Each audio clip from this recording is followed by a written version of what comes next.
I'm E.G. Marshall. Of all the sounds in the universe, perhaps nothing stirs the imagination more deeply than the sounds of the sea.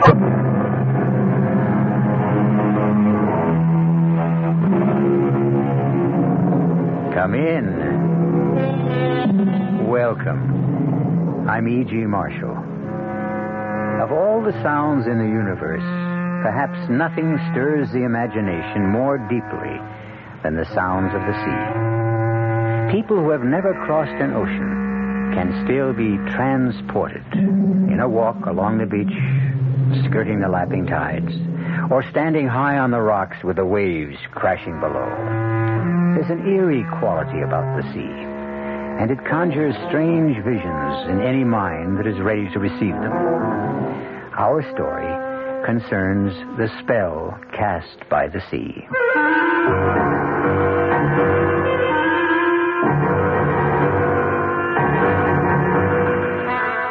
Our mystery drama, What Happened to Mrs. Forbush, was written especially for the Mystery Theater by Elizabeth Pennell and stars Patricia Wheel and Gordon Gould. It is sponsored in part by Buick Motor Division and Anheuser-Busch Incorporated, Brewers of Budweiser. I'll be back shortly with Act One. Excuse me, madam. Oh, I'm in an awful hurry. I just wonder if you could answer a simple question for me. So do I. The question is this. What happens this time of year? Oh, that's easy. The kids get home from camp. Goodbye. Nope. What do you mean, nope? Nope. I mean, I should know when my kids get home from camp. Well, the answer I had in mind was a tad more general in scope. Well, I gave my answer. Let's hear yours. You know, I'm glad you asked. Are you? You see, what happens this time of year is that Buick dealers are giving particularly great deals on all their 74 Buicks. For a family woman such as yourself, I think a neat little Apollo would be just the ticket.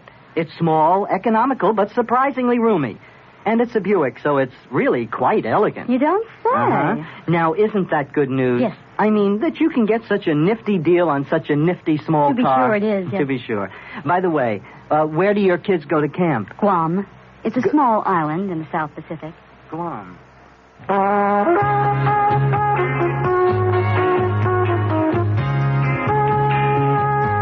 Suburban Savings in northern New Jersey would like to set you straight on savings. Straight off, Suburban offers you the highest interest allowed by law. A big 7.90% effective annual yield on Suburban's 7.50% savings certificates. And Suburban guarantees it from 4 to 10 years. Minimum $2,500. Federal regulations allow premature withdrawals on savings certificates, provided prescribed federal penalties are adhered to. Of course, Suburban also has a whole selection of other savings plans that keep your savings headed in the right direction, straight up. Why not head straight over to your nearest Suburban Savings office, conveniently located in Bayonne, Edgewater, Elmwood Park, Emerson, Hackettstown, Morris Plains, Nutley, Paramus, Sparta, and Wayne, and let them set you straight on savings.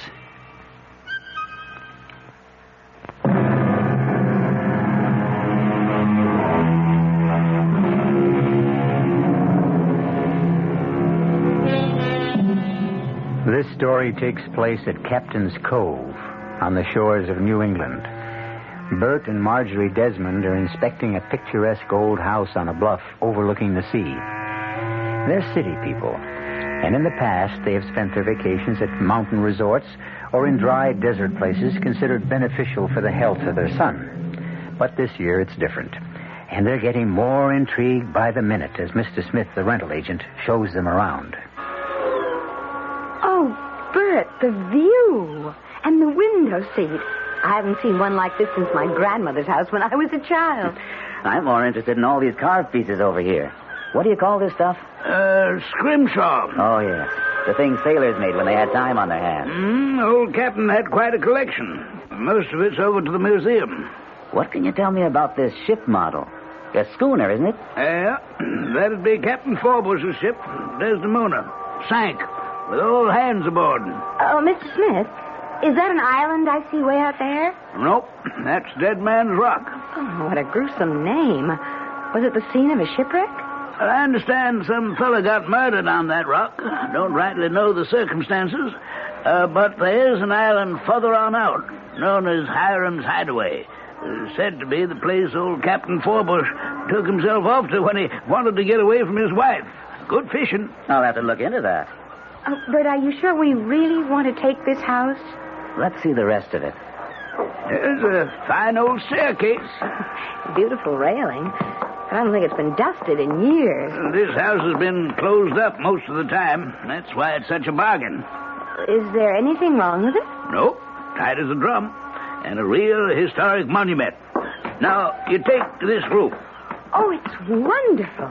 I've never slept in a four-poster bed. Oh, boy. It's a big one, too. And this door leads to a veranda. Oh, my. This porch goes all the way around the house. It always does in a captain's place of residence. A trademark, you might say. Well, sure. This is what you call a widow's walk. No doubt Miss Forbush did her share of pacing when the captain was away. Well, no pacing for me, thank you. My husband has a desk job. What do you think, Bert? About the house? Yes. In a strange way, I've fallen in love with it. But I'm wondering... Wonder no more. We're going right into that room I already call my study and sign a lease for the summer.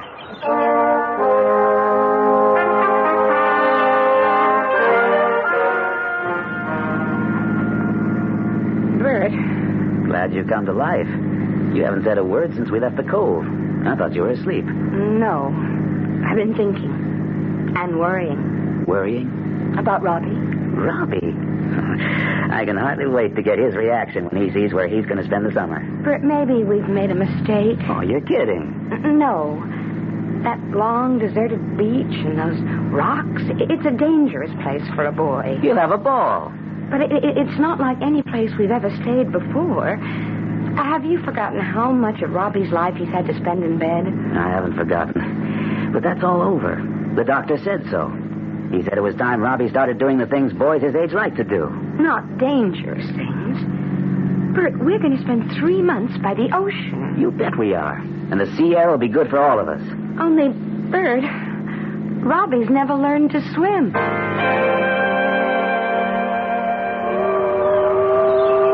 Well, Robbie, what do you think of it? Oh, man. This house is twice as good as you thought it was. I didn't remember it was so musty. The place needs airing. I'm going to open some windows. Dad, who's the old guy in the picture? Why, that must be Hiram Forbush, the sea captain who built this house. He sure has a lot of red whiskers. He sure does. You know, they knew how to paint pictures back in those days. Watch this, Rob. Walk over here and see how his eyes follow you. Sort of as though he was looking at everything you did. It's spooky. You think he's a ghost? Oh, come on, son. You don't believe in ghosts, do you? No. Well, I'll let you in on a secret. I think your mother does. Mom believes in ghosts. Sometimes. Oh, Pop. What's all this about ghosts? I'm teaching Rob to be the man of the house, so he can look after you when I'm gone. Hey, I want to go to the beach. Well, you can if your father goes with you. And not right now. I have some things to do. I'd go, only it's time to think about getting dinner ready. But I can go alone. Sure you can. Oh, no, Bert, not the first time. First time for everything. And speaking of first times, how about that? It's so strange to hear a telephone in a house like this. Glad there have been some improvements since the captain's day. Guess I better find out who it is. Pop said I could go to the beach. Now, Robbie, I want you to be very, very careful. Follow that little path and watch your step climbing down the bluff. Mom, I'm not a baby. And don't stay away too long. Do you have your jacket? Oh, Mom. I'll be watching you from this window. Damn. Why, what's the matter? That phone call from the office.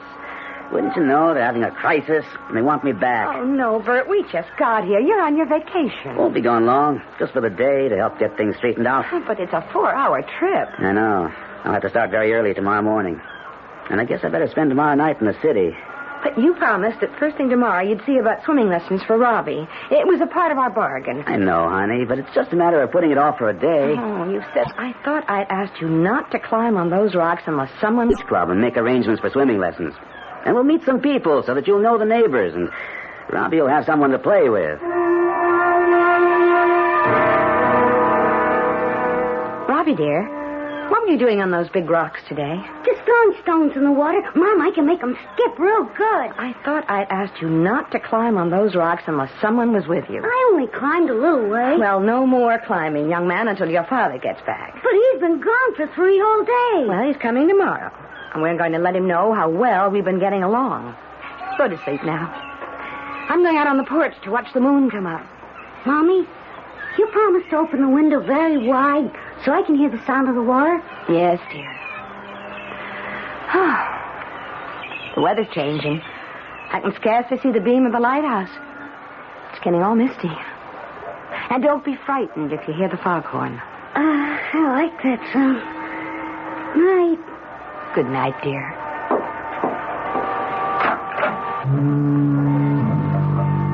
Good evening. Is someone there? I always stroll the veranda on a foggy evening. Well, there is someone. Who are you? I am Lavinia Forbush, and I presume you are the lady who is staying in my house? Why, I guess it was your house. Only I'm staying here now. My name is Marjorie Desmond. Didn't they tell you, Mrs. Desmond, that I never left this house? It belongs to me. Belonged to you, Mrs. Forbush. Now it belongs to a man who lives in Boston. Ah, he thinks he owns it. No one will ever take my place in this house. Come, let's walk this way. Ah, the fog is creeping over Dead Man's Rock. Just the way it was that night. No, I'm getting rather cold. I think I'll go inside. Poor soul, you need a fine shawl like mine to keep you warm. It looks like a lovely old paisley. Won't you come inside where it's warm? We could have a cup of tea. No, indeed, Mrs. Desmond. I only set foot in my house when it becomes necessary to get something I want. I'll stay right here where I always stay, keeping my vigil. But the fog is closing in. Really, Mrs. Forbush, I must go in. Oh, how thoughtless of me. The damp night air must have chilled you to the bone. Here, let me put my shawl around your shoulders. What about you? Oh, I no longer feel the cold as I once did. My, it is grand to have a woman to talk to once more. Mrs. Desmond, my captain was a bold and adventurous man. He brought me precious gems from India, from Persia, and from China. Oh, dear Mrs. Desmond, you must not make my mistake. You must take your most cherished possessions and leave my house. Oh, but I have no jewels, Mrs. Forbush. Oh, dear lady, you have the greatest jewel of all, a son. How old is your boy, Mrs. Desmond? Robbie's 9.5. Just the age of my Jason. A most dangerous age. I know. I worry about him. And well, you might. What happened to me is history. And history has a way of repeating. Really, I don't think I want to... You will listen to me. Please. My Jason, oh, he was a strapping lad who helped me with the chores around the house. And when Hiram's ship was in, the boy spent hours talking to the sailors, learning how to tie knots and carve those intricate things from bone and bits of wood. My Robbie would like that. And then one day, when Jason was 9 years old, his father came to me and said, I'm taking the boy on a journey. It is time he began to learn the ways of men. Why, Bert said something like... Too soon, I said, too soon. But my Hiram was a very determined man, and when he made up his mind, there was no stopping him. It's only a short journey, he told me. We are taking the Desdemona to the Caribbees, and Jason will go with me. I watched through the spyglass until the ship was far enough at sea to hoist the big sail which caught the wind. You do know what happened, don't you, Mrs. Desmond? Don't tell me any more. I must, if you would save your boy. Late that evening, the fog closed in the way it has now. And then began the long days and the lonely nights. Where is your son, Mrs. Desmond? Why, he's in bed. And I hope fast asleep. You hear that? Yes. Foghorn is a lonely sound. It's a lonely sound for women like you and me. when we've lost. Stop trying to frighten me. There's still plenty of time. For what? To take your son away from here. Take him away and guard him with your life. A foghorn is a lonely sound. And a ghost-ridden house by the sea is an unsettling place for a woman who is worried about her son. Perhaps in the light of day, when her husband returns, Marjorie will be able to shake her fears. On the other hand, suppose Mrs. Forbush is really trying to tell her something. We'll find out more shortly when I return with Act 2. There's nothing wrong with drinking Budweiser sip by sip, is there? Well, the brewers of Budweiser think there's a better way. Sipping's fine if you're drinking wine. But Bud is the king of beers, a hearty drink. Look, rinse a 10 or 12-ounce glass with cold water. Then open a can or bottle of Bud and pour it right down the middle so it kicks up a good head of foam. Now, take a big drink and then swallow big. No sips. That's how it should be done. More taste, more beer drinking enjoyment. Thanks to exclusive Beechwood aging, Budweiser has a smoothness that lets it go down especially easy. Sure, it's an expensive way to brew beer, but brewing beer right does make a difference. That's why, when you say Budweiser, you've said it all. Anheuser-Busch, St. Louis.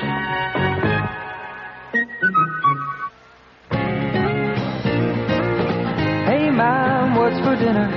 Hey, Mom, what you got? What's for dinner? Your ShopRite supermarket suggests choice beef first-cut chuck steaks just 59 cents a pound this week. Save, too, on smoked ham, shank portion 69 cents a pound, butt portion 79 a pound. For a quick meal, try Swanson's Frozen Hungry Man dinners, just 99 cents each. For dessert, ShopRite's produce department is featuring fresh honeydew melons, 79 cents each. They're great topped with ice cream. There's a lot more for a little less at ShopRite, so stop in soon. She loves the family. She wants the best. She does all that she can do. She lets ShopRite do the rest. Hey, Ma, what's for dinner? ShopRite has the answer. This is WOR New York, your Mystery Theater station.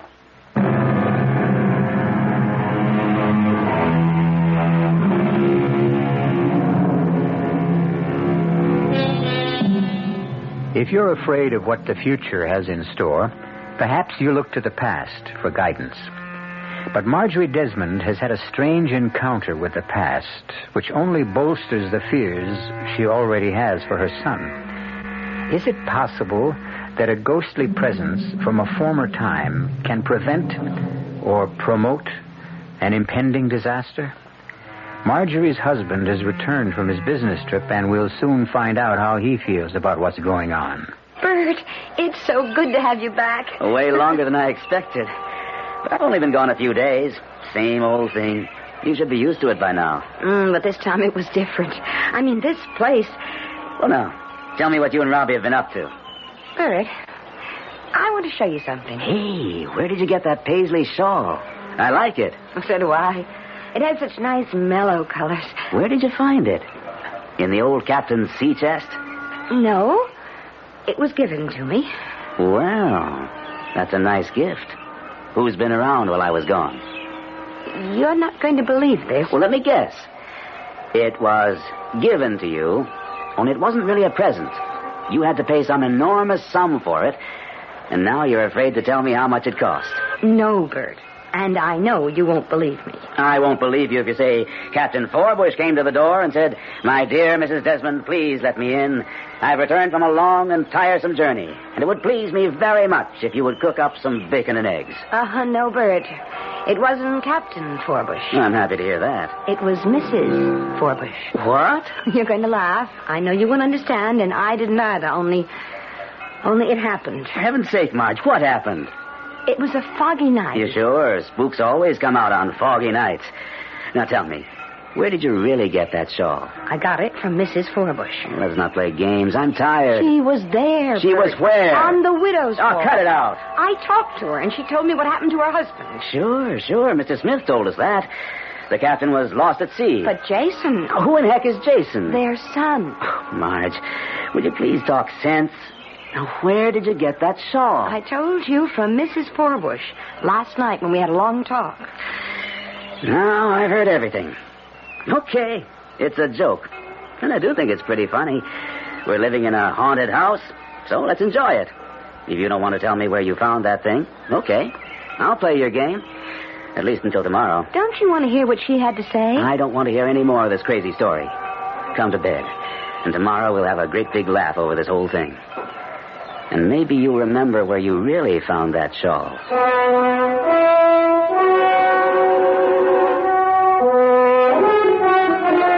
That was the best picnic we ever had. Can we do it again tomorrow? Well, not every day, Rob. Maybe tomorrow we'll go to the beach club. I thought I might do some fishing. Dad, can I go fishing with you? Maybe we'll all go. How about it, Marge?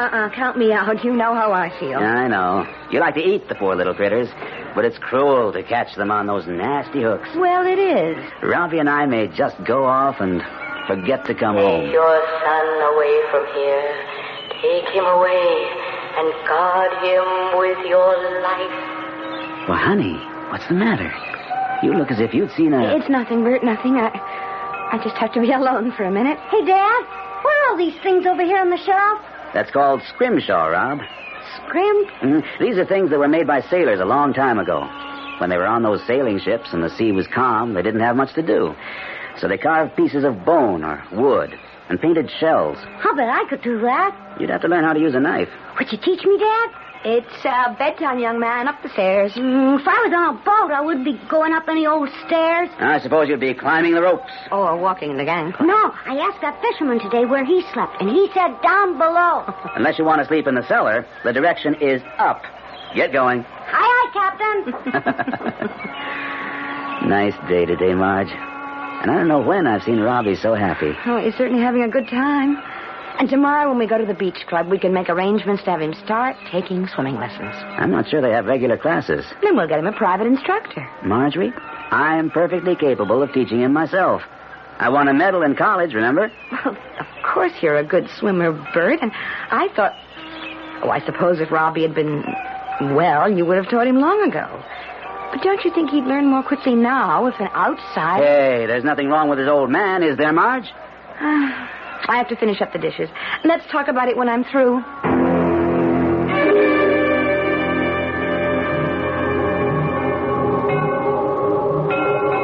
Robbie?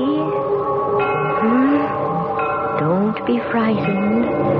I want to talk to you. Thank you, No, I'm the lady who lives here. My name is Mrs. Forbush.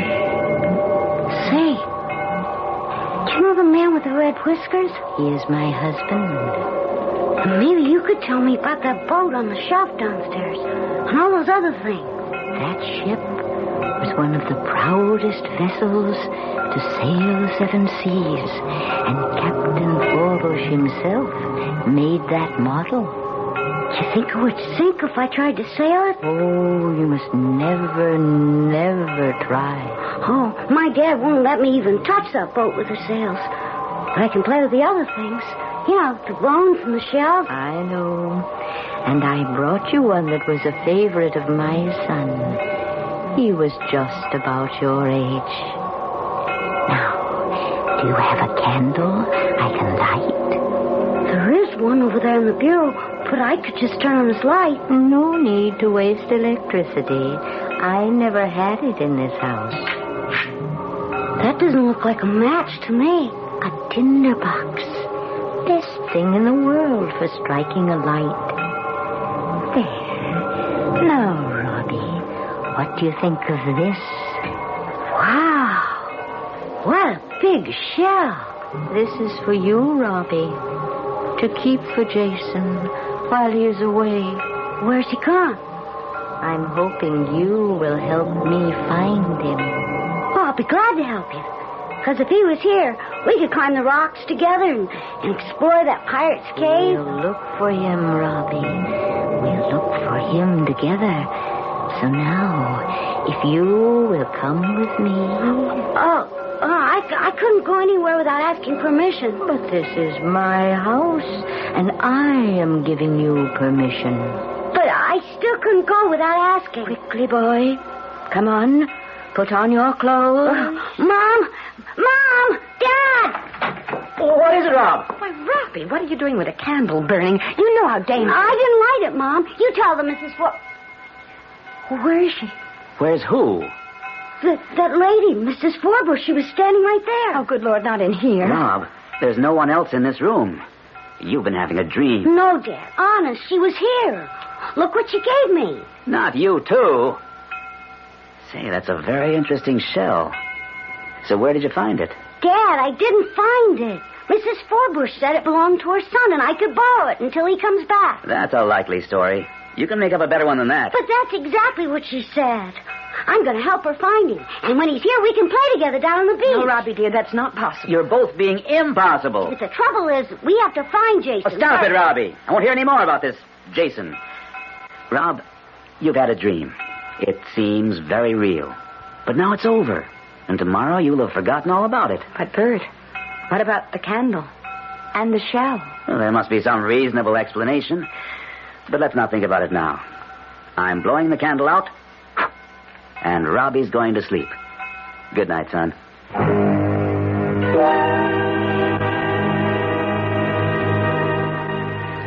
You've been playing a joke on me, and I'll admit it's been a good one. You were very clever to get Robbie to go along with you. And I must say, he played his part well. But I can think of better games for a boy his age. This was no game, Bert. You didn't coach him to put on that act? Of course I didn't. Well, if it was a nightmare and he dreamed all those things about Mrs. Forbush and her mythical son, it was only because you filled his imagination full of stories. I have never mentioned either Mrs. Forbush or Jason to Robbie. Then there's a book about them somewhere around the house. Well, if there is, I haven't seen it. You must have had one of those imaginary conversations out loud, the way you do sometimes. And Robbie overheard you when you thought he was asleep. Oh, Bert, I don't do that anymore, and I don't see how he could possibly have been listening the night I talked to Mrs. Forbush. Marge, there is no Mrs. Forbush. How would you know? You weren't here. Honey, we're taking this whole thing too seriously. Mrs. Forbush lived nearly 200 years ago, so she can't be hanging around here now. I suppose you're right. That's my girl. Give us a smile. Well, I'm trying. Now, repeat after me. No more conversations with Mrs. Forbush. No more conversations with Lavinia Forbush. Where'd you get that kooky first name? Well, she told me. Okay. No more conversations with Lavinia Forbush. And what will we tell Robbie?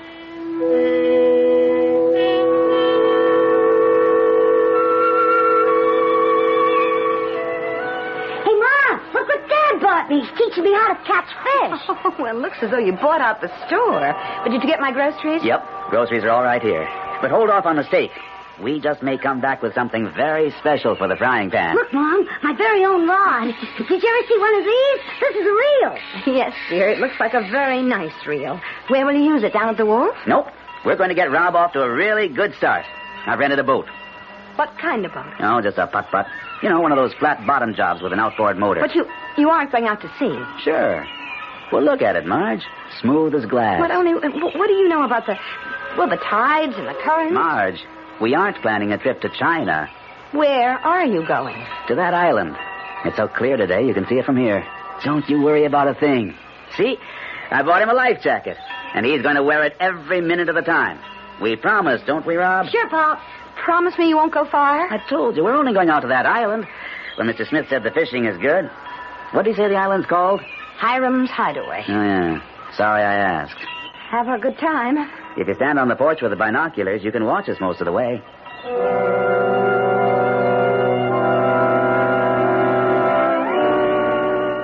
Well, Mrs. Desmond, I'm sorry you did not heed my warning. Oh, no, please don't come back. I've not been away. But I don't want to talk to you. It was bad enough that you upset me, but you had no right to bother my son. It was you who interfered, Mrs. Desmond. You and your husband. You spoiled it all.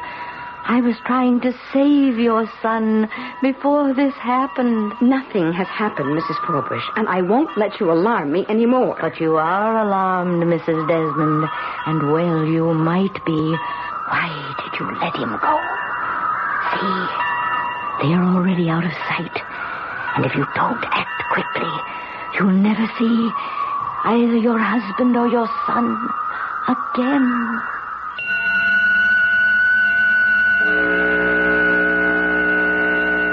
This time it seems more likely that the predictions of the ghostly Mrs. Forbush may come true. Marjorie is a worrier, but after all, Bert is not a seasoned sailor, and Robbie can't swim.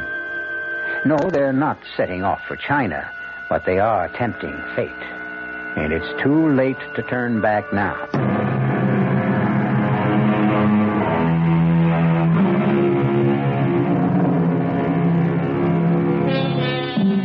It is a calm and beautiful day at Captain's Cove, and it looks as though the fears of Marjorie Desmond were totally unfounded. Father and son have explored the island. A whole new world has opened up for a boy who has been housebound much of his life. And Bert is savoring the joys of feeling a new closeness to his son. It is late afternoon, and they are heading back reluctantly to the mainland. Hey, Dad, can we do this every day? I'm going to catch a bigger one next time. For a first try, you did very well. Maybe we can go deep sea fishing someday. Maybe tomorrow. Could we? Hey, we're doing all right with these smaller fellas. Flounder's good eating. You'll see. Bet Mom will be surprised. We caught 1, 2, 3, 4. Hey, Dad, remember what you promised about that rock? Oh, it's late, Rob. I think we better not. But you promised, Dad. Honest, it'll only take a minute. Well, I'm not sure I can get right up to the rock. The water's starting to get a bit choppy. Where was it you saw that piece of driftwood you wanted? Up there, see? Looks just like a couple of deer's horns. Otherwise known as antlers. Only I'm going to turn it into whatever that other word is. Brim, you know. Hey, stop the boat, Dad. It's right up there. I can't just stop the boat, Rob. There's no place to anchor. I could almost reach it if I stood on the seat. Get down, young man. Now, what did I tell you? There's a tricky tide around here. He'll come back some other time. Oh, but Dad, that piece of wood will be gone. Sometimes the waves go all over those rocks. I'll never find a piece like that one. Oh. I'll try again. It's calmer over on this side. Slow down some more, Dad. But there's no way to come in. By that flat place on the rock. You slow way down, and then I'll jump off and get it. Is your life jacket on tight? Sure, Dad. Okay, then. Be very, very careful. I'll idle the motor while you jump off. Grab your piece of driftwood and jump right back. Here I go. Uh-oh. The motor's died, and the boat's drifting.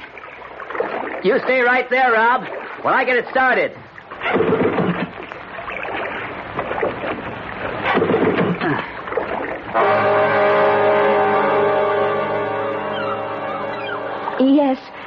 Yes. I want to speak to someone at the boathouse down by the pier. The place where you rent boats to go fishing. Hello? Hello, this is Mrs. Desmond. My husband and son, are they there?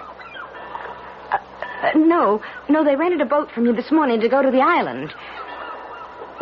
Well, I expected them back long before this, and I was afraid something might have happened. Well, I know it isn't late, but it is beginning to look stormy, and I can't see the island anymore. Could you send someone out to look for them? The Coast Guard Patrol? How do I reach them? No, thank you. I'll go to their station down on the beach.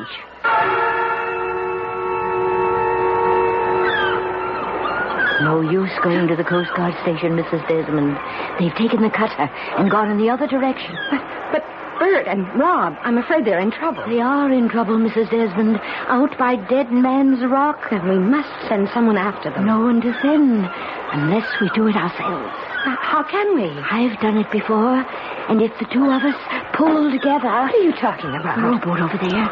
Can you handle an oar? Well, once I knew how to row. I'm not sure that I... Hurry, Mrs. Desmond. Before the storm sets in, I'm aboard. Well, an old boatway. It's half full of water. No time to be choosy. You fit this oar in the lock while I shove off with the other one. There's a hole in the bottom of this boat, Mrs. Forbush. This is madness. We'll never make it. Pull, Mrs. Desmond. Pull. See, it's getting rough. Aye, a storm is brewing. We must turn back. Too late, Mrs. Desmond. Too late. We must fulfill our mission. That rock seems further and further away. Oh, Mrs. Denton. Oh, you're all...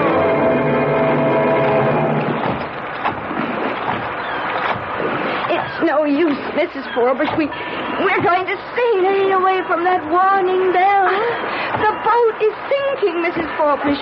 It's going straight to the bottom. We'll have to swim for it. Swim for the boy. Save yourself, Mrs. Denton. I don't know how to swim. I've got hold of it. Mrs. Forbush. Mrs. Forbush. Help! Help!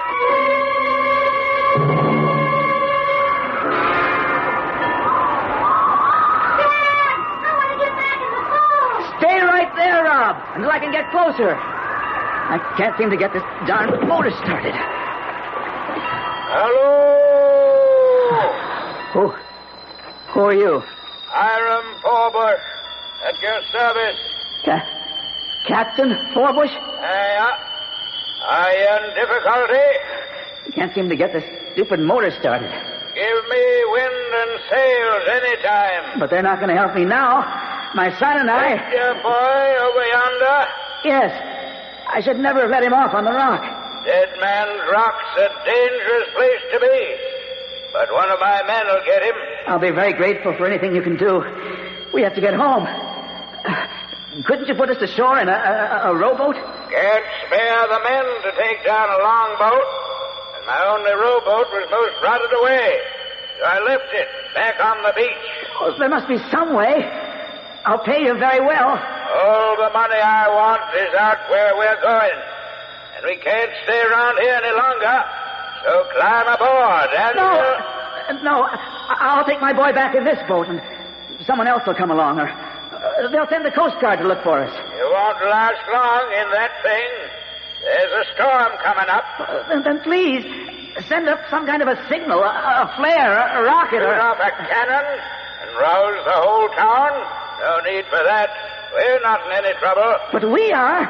My son and I. You know how it is. I believe you have a son. I always wanted a son. Fine boy, this one. Just the right age for a first trip before the mast.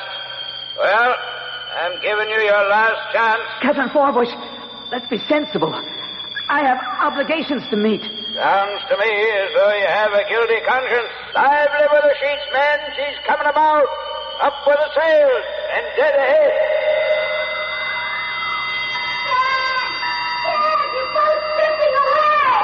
Come around to the side, Rob, and jump. I'm scared. Jump, Rob, jump. That's it, Rob. Hey, dog paddle. The jacket will hold you up. Here, son. Grab my fishing pole. I got it. Good boy. Hang on. That's it. Now, get hold of the side of the boat. Dad, I lost my stick. Oh, forget it. Easy now. I got you. Are you all right? Okay, Dad. Boy. Did you see what I was doing? I was swimming. Not quite. Here, Rob. Here's some of these rags to dry off. I'm going to try this motor one more time. Wow, you made it. Everything's going to be all right. Hey, Dad, think sometime we could get a sailboat? I'd rather not think about this just now, Robbie. We've had a close call. Well, then maybe we could sail off. Robbie, no more. We're lucky. Dad, I hear someone calling. Well, let's not bet our imagination.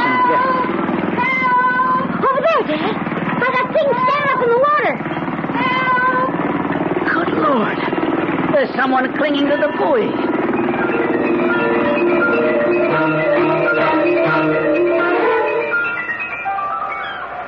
Marge, are you warm enough? Never felt better. Now, Marge, if you feel up to it, will you please tell us what in the name of heaven you were trying to do? I started out in a rowboat. That rickety old rowboat that was down on the beach? Oh, yes. Did you know it was there? I hadn't seen it before. That boat must have been 100 years old. Why did you... can't explain what was going on in my mind. Or at least you wouldn't understand. You see, I had this awful premonition that something terrible was going to happen to both of you and that I must row out as far as that rock to save you. Well, the boat sank, and mercifully there was that buoy, and then you came along.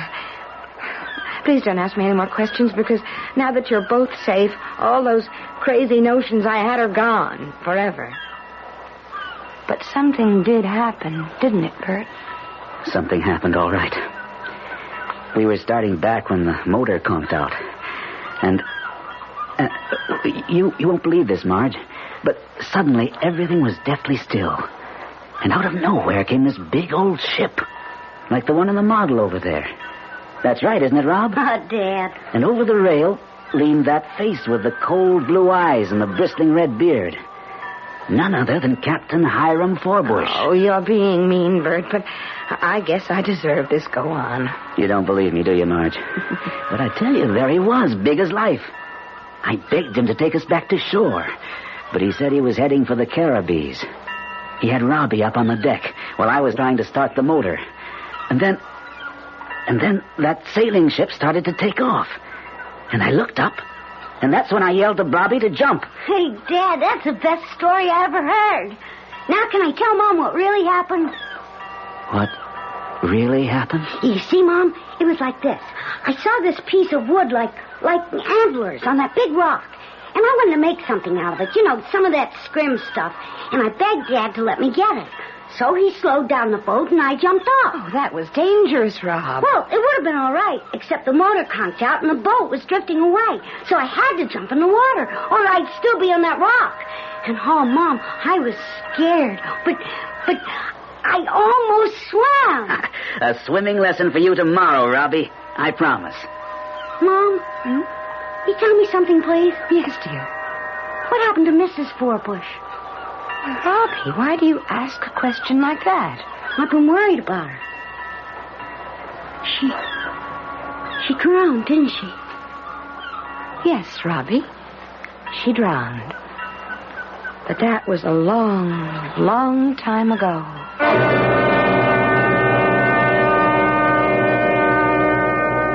What happened to Mrs. Forbush was not as important as what happened to the Desmonds.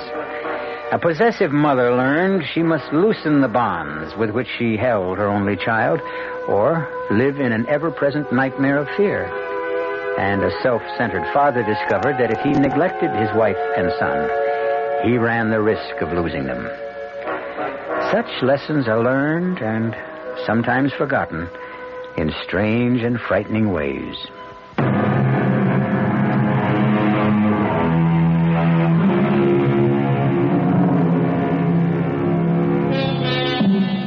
The ghost of Mrs. Forbush has been laid to rest. But the captain, since no trace of his ship was ever found, you may see the Desdemona sometime off in the mists on a foggy day. The sights and sounds of the restless ocean stir something deep within the soul. There are countless tales to be told of the sea. We'll look for some, to bring them along with other probings into those things which touch the dark and mysterious recesses of the human mind. Our cast included Patricia Wheel, Gordon Gould, Billy Lou Watt, Mary Jane Higby, and Guy Sorrell. The entire production was under the direction of Hyman Brown. This is E.G. Marshall inviting you to return to our Mystery Theater for another adventure in the macabre. Until next time, pleasant dreams.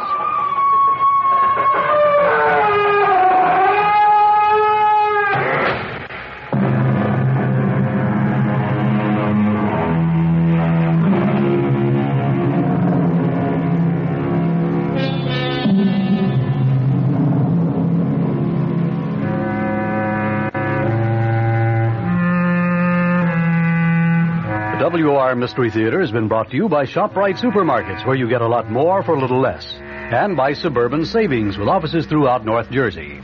The preceding Mystery Theater program is furnished by the CBS Radio Network.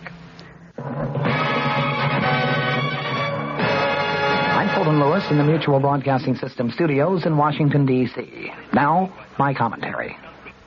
President Ford carrying through with an idea that he unveiled only days after he took over the presidency. Today officially offered judicial forgiveness to thousands of Vietnam-era draft dodgers and deserters.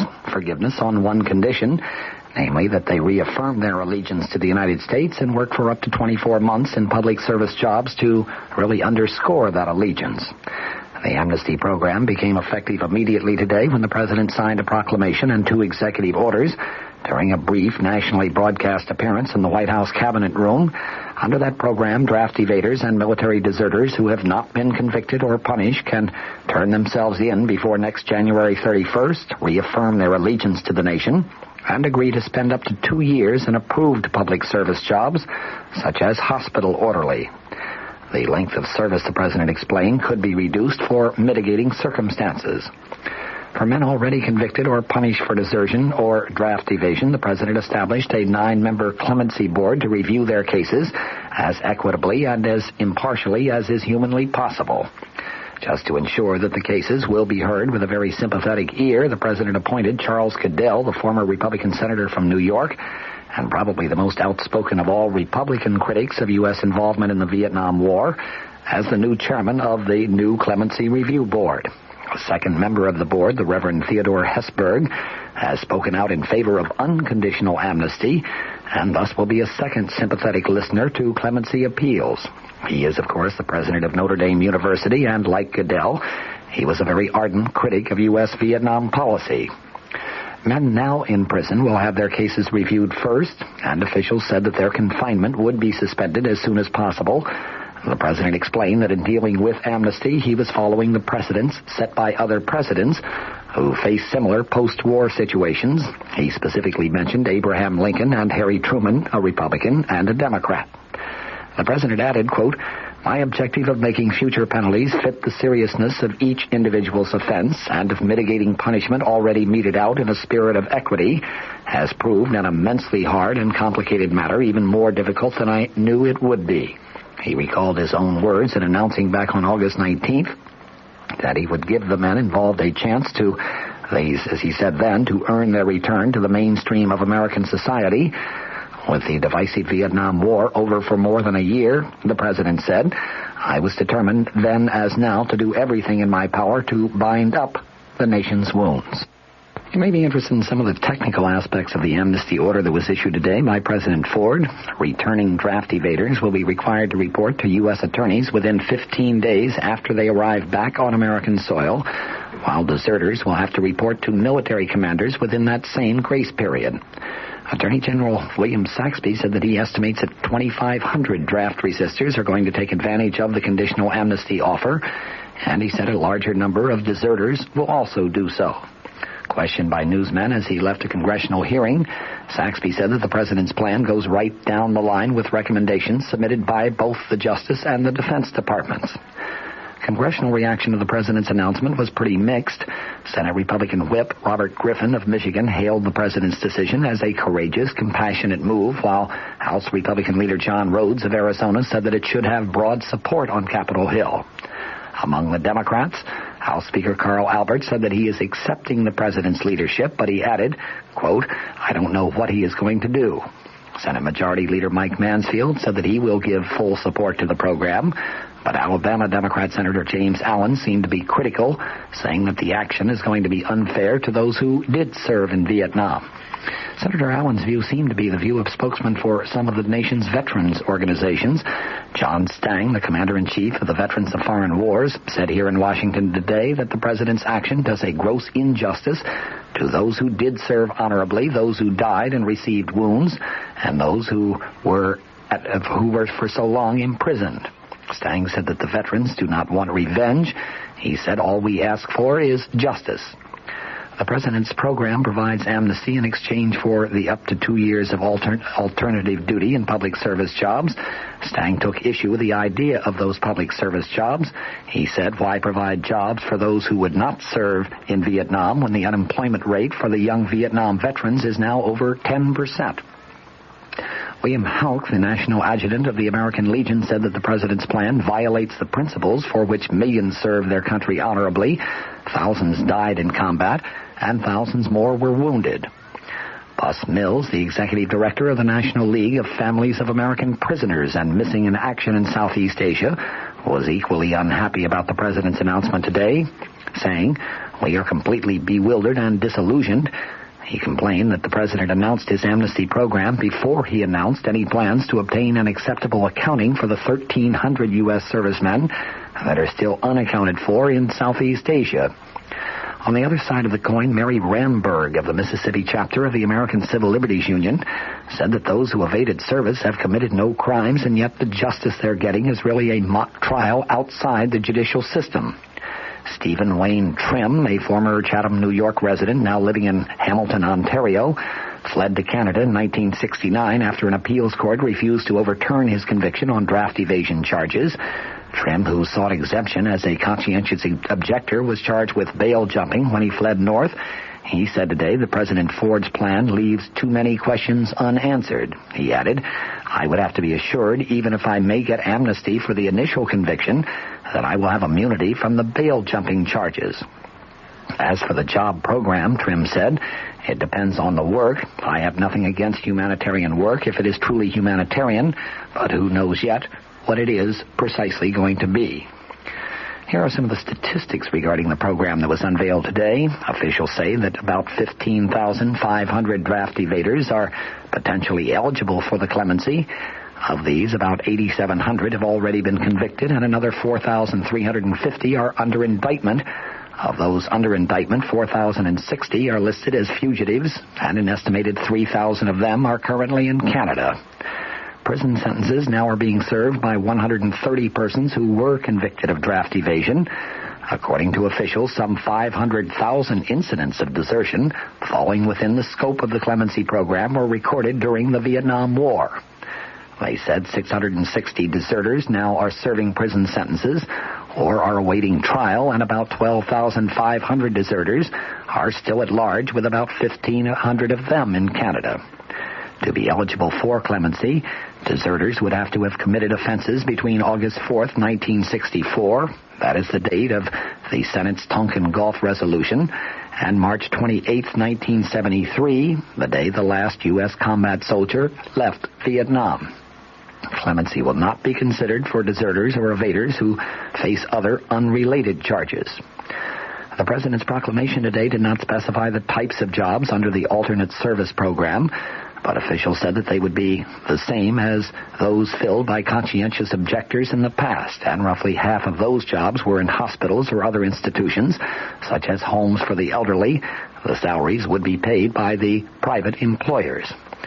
Officials said mitigating factors include cases of extreme hardship, willfulness of the violation, and the individual's behavior during the time he was being sought. By way of comment, it seems to me that the President's action today was very much in harmony with his handling of the Richard Nixon case. In both instances, Mr. Ford apparently has tried to weigh the facts of the situation and then do what he thinks is just. In both instances, in my view, justice has been the net product. Justice, as I discussed last week, is merited reward or punishment, or so it is defined in Webster's dictionary.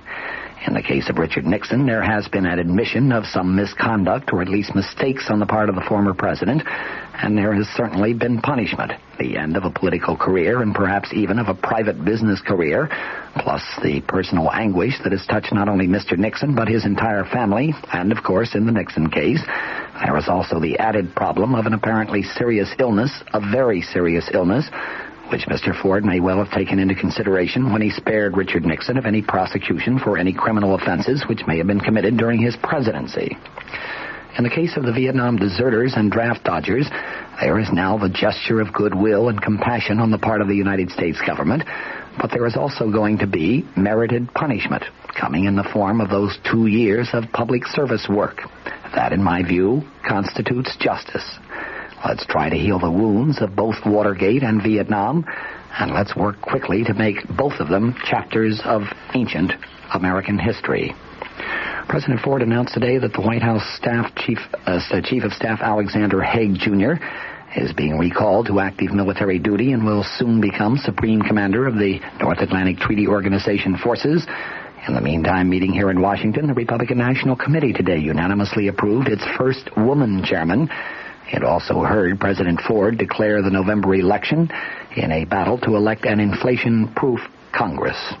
From the Mutual Studios in Washington, I'm Fulton Lewis, and that's the top of the news as it looks from here. You've been listening to the OTR Gold Network. Find more classic radio at otrgold.com.